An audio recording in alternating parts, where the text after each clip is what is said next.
It's time to learn! It's Big Bird's Egg Catch for the Atari 2600 from 1983. What's that you say? You thought Nintendo invented the market for kids' games? Think again. Back in the day, that market was owned by Atari. There were like thousands of kids' games on the Atari, and most of them suck, but Big Bird's Egg Catch does not suck because Big Bird is awesome.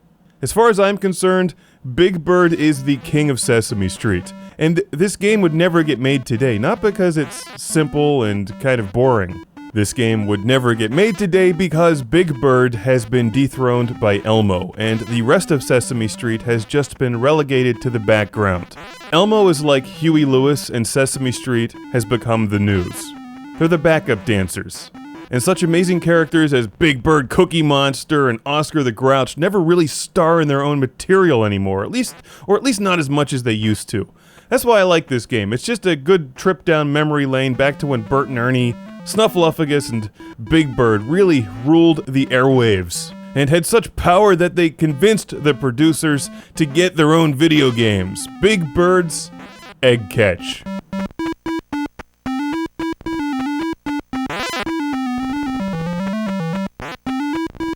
Now, I found this game cartridge on eBay for super cheap, but in searching for the instruction manual, I found out this uses a special Atari controller called the Kids Controller, which I've never seen, but the Kids Controller has 2 buttons, which is all that you need to play this game. You just need to move Big Bird left and right by pushing buttons.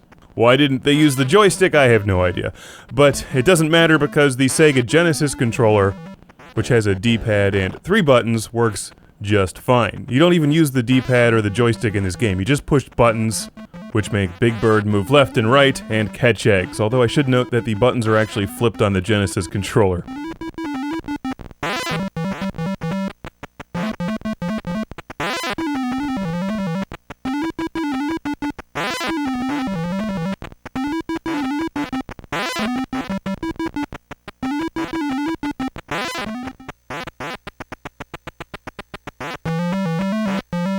This game also helps you brush up on your counting skills.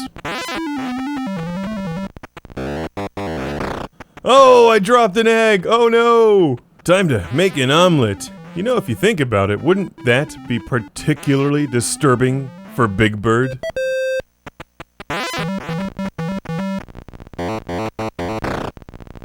There's a number of different levels in the game. They range from ridiculously easy to a somewhat challenging and interesting crisscrossing shoots with invisible lines level. Big Bird's Egg Catch is surprisingly playable. It's affordable, easy to find, and may really appeal to kids if you can't find much else out there with Big Bird, and they're like really into Big Bird. Otherwise, if they like Sesame Street, stick with the newer Sesame Street games. Perhaps Big Bird's Egg Catch is really for you and your trip down memory lane.